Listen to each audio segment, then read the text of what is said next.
하나님 말씀 앞에 서게 되어 여러분 모두 주의 이름으로 축복합니다.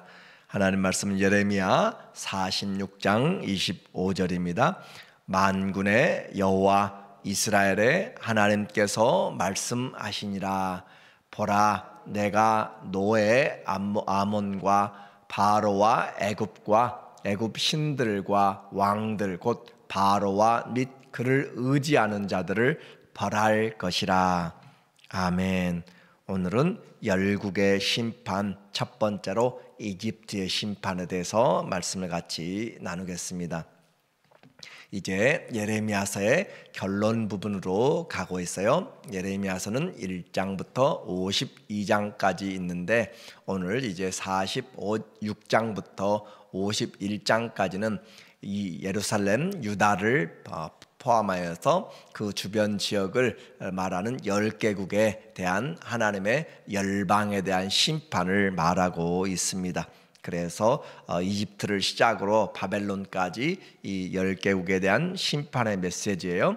이 10국에 대한 심판을 통하여서 우리에게 주시고자 하는 메시지는 크게 하나님은 이 유다만이 아니라 온 나라에 온 열방에 대한 통치자이심을 말하고 있습니다. 그래서 바벨론도 또 이집트도 에돔도 어느 나라든지 전부 다 하나님이 말씀하시고 통치하시는 열국의 열방의 하나님, 그래서 이 땅의 주권자는 하나님이시다라고 하는 것을 우리에게 말해주고 있고, 또 두 번째는 하나님이 이 심판을 지금은 바벨론을 통하여서 하십니다. 그래서 때로는 한 나라가 흥왕하기도 하고 또 패하기도 하고, 그런데 그것은 죄에 대하여서 하나님이 열국을 들어서 지팡이로 사용하시는 것이에요. 지금은 이곳에서는 바벨론을 통하여서 하나님이 열국을 심판하십니다. 세 번째는 그 지팡이로 사용하였던 바벨론도 하나님이 그들의 죄 때문에 다시 심판하신다라고 하는 것이에요. 그래서 전체적인 내용은 하나님이 주권을 가지고 열방을 통치하신 것과, 그리고 그 심판에 대한 내용은 하나님의 공의로우심이다. 죄에 대한 것이고 하나님은 공의로 심판하시기 때문에 하나님의 심판은 공의롭다라고 하는 것이에요. 그래서 오늘 첫 번째로 이집트에 대한 심판을 보게 됩니다. 1절에 보게 되면 1절에 이방 나라들에 대하여, 그래서 이방 나라 열국에 대해서 46장부터 51장까지 말씀해요. 선지자 예레미야에게 임한 여호와의 말씀이라. 하나님이 선지자에게 말씀을 줬는데 애굽에 관한 것이라. 곧 유다의 요시야 왕의 아들 여호야김 넷째 해에 유브라데스 강 갈그미스에서 바벨론의 느부갓네살 왕에게 패한 애굽의 왕 바로 느고우 군대에 대한 말씀이라 라고 그렇게 말씀하고 있어요. 그래서 이 갈그미스는 유프라테스 지역의 상류에 있는 지역인데, 그곳에서 두 번의 큰 전쟁이 있었습니다. 1차 갈그미스 전쟁은 609년도에 있었어요. 그래서 바로의 왕, 이집트의 왕 느고라고 하는 왕이 그 갈그미스로 전쟁을 하러 올라가다가 우리 요시야 왕이 무기토에서 막았다가 전사를 하게 되었고, 그리고 그 609년의 전쟁은 이 신흥 제국인 바벨론이 전쟁을 하는 가운데, 그때 당시에는 아시리아라고 하는 나라가 강대국이었는데 그 아시리아가 점점 쇠약해지고, 그래서 그 신흥 바벨론이 크게 일어나는 가운데 그 아시리아를 돕기 위하여서 애굽의 군대가 출정하게 됩니다. 왜 원수들 같은 그런 아수르와 또 이집트가 연합하는가? 세계는 균형을 잡기 원하는 것이에요.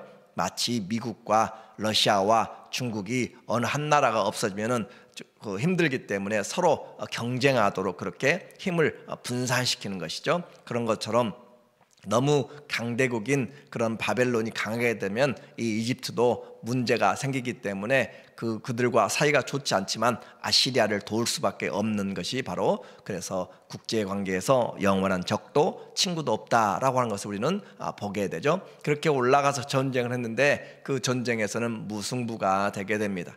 그래서 이렇게 내려오면서 요시야 왕의 아들이었던 여호아스 그 사람을 데리고 포로로 잡고 내려오고 그의 후속으로 여호야김이라는 왕을 세워놓은 것이죠. 이제 4년이 지나갔습니다. 4년이 지난 뒤에 요시야 왕 여호야김 넷째 해 605년도를 이야기해요. 605년도에 2차 갈그미스 전쟁이 일어나게 돼요. 그래서 그곳에서 전쟁은 이제 바벨론과 이 애굽의 전쟁이 있게 되는데, 그곳에서 바로의 느고의 이집트의 왕이 대패를 하게 됩니다. 그래서 그날 전쟁 이후로 이 이집트는 힘을 쓰지 못하게 되고, 그래서 이 갈그미스의 전쟁은 아주 세계사에서 중요한 패권국으로 바벨론이 등장하는 그런 시점이 되게 됩니다.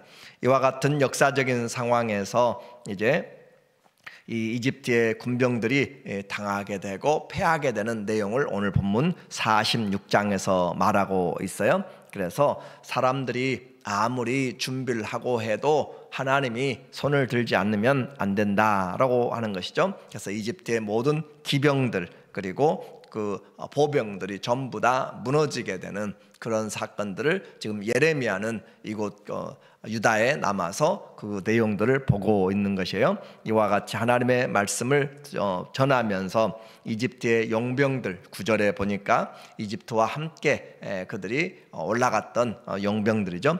말들아 달려라, 병거들아 정신없이 달려라, 용사여 나오라, 방패 잡은 구스 사람과 붓 사람과 활을 당기는 루딤 사람이여 나올지니라 하거니와. 그래서 남쪽에 이집트의 군대가 올라갈 때 외인 부대 용병들을 데리고 갔습니다. 그래서 구스 이디오피아 사람들, 붓 리디아 사람들, 그리고 루딤 사람들, 리디아 그렇게 나누어지게 되는데, 이와 같이 활을 당기는 사람들을 이렇게 데리고 함께 외인 부대로 가게 되는데, 그 용병들을 데리고 가게 되면은 이 자국의 국민들보다 훨씬 돈이 많이 들게 됩니다. 그래서 막대한 돈들을 들여서 이 바로의 느고가 이집트의 왕이 연합군을 결성해서 느부갓네살 왕과 싸우려고 갈그미스로 갔어요. 그런데 그들에게 기다리는 것은 패망이었습니다.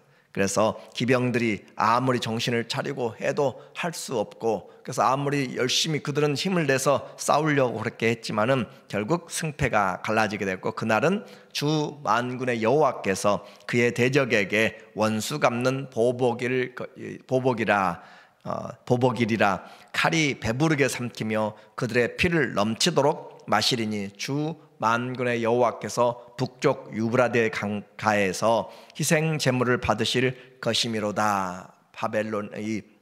바벨론과의 전투에서 이집트가 패망함으로써 이집트에 대한 하나님의 보복을 지금 말씀하고 있어요. 그래서 이와 같은 큰 전쟁의 날에 워낙 상처가 크게 되었고, 그리고 이집트는 의술로도 아주 뛰어난 그런 나라이고, 또 길르앗에는 향료가 있어서 그 향료도 치료에 쓰이는 것인데, 그 모든 것들이 아무런 유익이 없이, 그래서 의사의 또 의약품의 모든 것들도 도움을 받지 못하고 패망을 하게 되는 그런 상황에 되어졌습니다.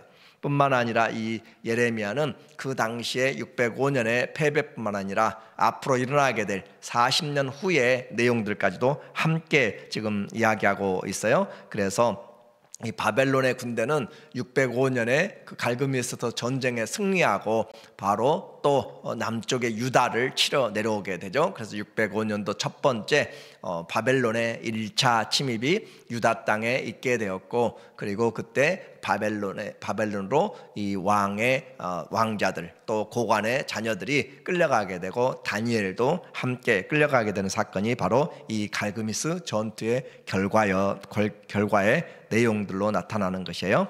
이와 같이 일어나면서 13절에 보면은 하나님이 다시 침략하는 그 바벨론의 군대 애굽을 이제 직접적으로 저 멀리에서부터 내려오는 것이죠.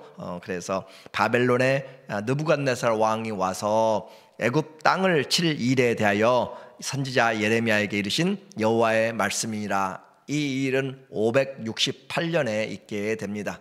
그러니까 예루살렘이 멸망하고 나서 20년 뒤에고, 이 갈그미스 전투로부터는 약 30여 년 이후에 일어나게 될 37년 정도 이후에 일어나게 될 내용이에요. 그래서 너희는 애굽에 선포하며 믹돌과 놉과 다바네스에 선포하여 말하기를 너희는 굳건히 서서 준비하라. 내 사방이 칼에 삼켰느니라. 그래서 이집트에 선포해서 이 믹돌이나 놉이나 다바네스는 이집트의 중요한 도시들인데, 그곳까지 이 바벨론의 왕이 와서 침략을 하게 됩니다. 그래서 나일강의 그런 강대국의 이 이집트가 바벨론에 무너지게 되는 일들을 오늘 말하고 있어요. 그래서 그 심판은 결국 그들의 왕과 또 신들에 대한 심판입니다. 아몬이라고 하는 그 신은 아주 이집트의 가장 오래된 신이고, 그리고 이 아몬 신은 공기와 또 바람의 신으로서 나중에 태양신 라와 함께 연결되는 그런 신인데, 이 46장 25절에 말하기를 만군의 여호와 이스라엘 하나님께서 말씀하시니라. 마치 출애굽 때 하나님께서 이집트의 신들에 대하여서 나일강의 피로 변하고 그들이 섬겼던 모든 것들이 신들에 대한 심판인 것처럼, 마찬가지로 보라, 이스라엘 하나님께서 말씀하시는데 내가 노예 아몬과 바로와 애굽과 애굽의 신들과 왕들 곧 바로와 및 그를 의지하는 자들을 벌할 것이라 라고 하면서, 이 테베시죠. 테베의 도시에 아몬 이 신을 말하고 있어요. 그래서 이 아몬 신, 바람과 공기의 신으로서 나중에 태양신 라와 함께 연합하여서 아문 라 또는 아문 레라고 그렇게 이름을 지어서 하게 되고, 또 이와 같은 신을 섬기는 그 영향력으로 므낫세 아들이 바로 아몬이죠. 그래서 므낫세가 55년 동안 우상을 숭배하고 그의 아들 이 아몬이 바로 2년 동안 또 우상을 숭배하고 그의 아들이 요시아가 되는데, 이와 같이 우상의 숭배의 아들로 그렇게 나타나게 돼요. 그러나 이집트는 이와 같이 하나님을 심판하지만 때가 되면 하나님이 다시 그들을 일으키실 것입니다. 그래서 27절에 내 종 하나님께서 세워나가실 것인데, 나중에는 하나님이 그에게 그를 회복시키는 그런 은혜로 이 이집트를 사용해요. 그리고 이 46장 마지막 부분에서는 하나님께서 이 예루살렘을 다시 회복시킬 것을 말하고 있습니다. 27절에 내 종 야곱아 두려워하지 말라. 이스라엘아 놀라지 말라. 보라 내가 너를 먼 곳에서 구원하며 내 자손을 포로된 땅에서 구원하리니 야곱이 돌아와서 평안하며 걱정 없이 살게 될 것이라. 하나님은 오늘 우리 이들에게 말씀하고 있기를 유다는 패망했어요. 이미 유다는 패망했지만 하나님은 여전히 만국을 다스리시는 하나님이시고, 그리고 하나님은 그 유다를 다시 회복시킬 것이다 라고 하는 소망의 메시지를 이들에게 주고 있어요. 때가 이르면 하나님께서 이집트도 때가 되면 다시 이스라엘도 일으킬 것이다. 그를 심판한 나라들이 다 망할지라도 하나님이 유다를 다시 불러내어서 구원하고 또 포로된 땅에서 이끌어서 그들에게 참된 평안을 주게 되는 것, 이 일은 이스라엘의 역사에서 반복적으로 일어나게 돼요. 그러나 완전하게 되어지는 것은 그리스도가 오실 때 되어지는 것이에요. 그래서 우리는 이 성경의 예언들이 중첩적으로 또 중복적으로 반복되어 나타나는 것들을 잘 보아야 될 필요가 있습니다. 그래서 이스라엘이 다시 회복되고 그런 때에는 주님이 오실 날이 바로 기약이 가까웠다라고 하는 것을 알게 되고, 지금은 우리가 이 내용을 통하여서 보게 되는 것은 어떤 나라도 군사력보다 더 중요한 것이 무엇인가? 바로 죄에 대한 문제예요.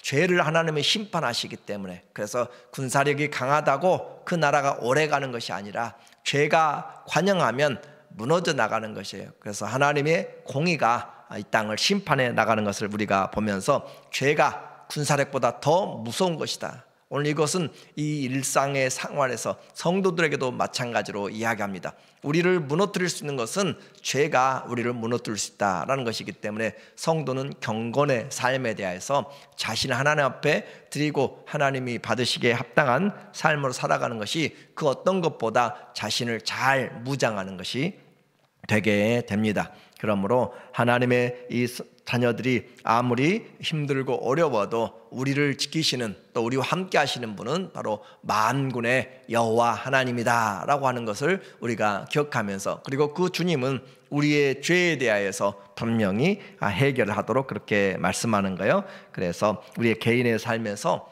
하나님 앞에서 우리가 겸손하게 되면, 때가 되면 하나님이 우리를 높여주십니다. 그러나 우리가 교만하게 되면 교만은 패망의 선봉이 되고 앞잡이가 되는 것이에요. 그래서 일평생 하나님 앞에 살아가면서 교만한 자가 되지 않도록 끝까지 하나님 앞에 오냐고 겸손한 자가 되는 것, 이것이 성도의 기도가 돼야 돼요. 성도는 세상 사람들 앞에서 사는 것이 아니에요. 세상에서 인정받기 위해서 사는 것이 아니에요. 물론 칭찬을 받아야 되고 그들 앞에서 정말 하나님의 자녀들로서 잘 살아가야 돼요. 그런데 더 중요한 것은 우리의 중심이 하나님 앞에서 살아가는가라고 하는 것을 잊어버리면 안 됩니다. 보이지 않는 하나님이에요. 우리의 모든 말을 듣고 계시고 우리의 모든 생각을 다 살피시고 우리의 마음을 살피시는 그 하나님 앞에 우리는 그 하나님 앞에서 사는 훈련을 해야 됩니다. 그 관계가 무너지게 되면 우리가 아무리 쌓아놔도 다 무너져요. 요즘 태풍이 얼마나 센지 기초가 흔들리게 되고 나무가 뽑히게 되고 빌딩이 무너지게 되고 차들이 날아가는 것까지, 다리가 부러지는 것까지 우리는 목도를 하고 있어요. 그래서 하나님 앞에서 설 수 있는 것은 그 어떤 것보다 중요한 것이 바로 하나님과의 관계다라고 하는 것이죠. 주님과 관계가 무너지면 기초가 무너지고 신앙이 무너지게 됩니다. 에녹이 하나님과 300년을 동행한 것처럼 또 예수님이 바쁜 가운데서도 새벽 미명에 일어나 한적한 곳에 가서 하나님 앞에 기도함으로 하나님이 주신 사명을 감당한 것처럼 오늘 우리에게 주어진 모든 날들에 하나님 앞에 나가서 주님, 오늘도 어떻게 살아갈까요? 오늘도 주님의 도우심을 원합니다. 주님이 지켜주지 않으면 우리의 힘, 우리의 모든 것들 순간에 넘어지게 됩니다. 그러므로 나라의 국력도 그들의 신앙 안에 있는 것처럼 우리의 모든 삶도, 교회도, 가정도, 우리의 인생도 더 이 세상의 물질과 건강과 그 어떤 것보다 중요한 것이 바로 하나님과의 관계가 든든하면 하나님 우리를 일으켜 세우시고, 그래서 겸손함으로 하나님과 동행하여서 열방의 심판 가운데 계신 하나님이 우리의 삶도 여전히 공의롭게 다스린 것을 기억하면서 주 앞에서 공의로운 삶, 하나님 앞에 섬기는 삶으로 승리해 나가기는 우리 모두 되시기를 예수님의 이름으로 간절히 축원합니다. 아멘. 기도합니다. 하나님 아버지, 오늘도 주님 앞에 나와서 기도하며 주님, 열방을 다스리시는 하나님이 오늘도 이 땅을, 그리고 우리를, 우리 교회를, 가정을 다스리는 줄 믿습니다. 주님 함께하여 주셔서 늘 겸손하게 하나님 앞에 살아가는 우리의 신앙 되게 하여 주시옵소서. 예수님의 이름으로 감사하며 기도합니다. 아멘.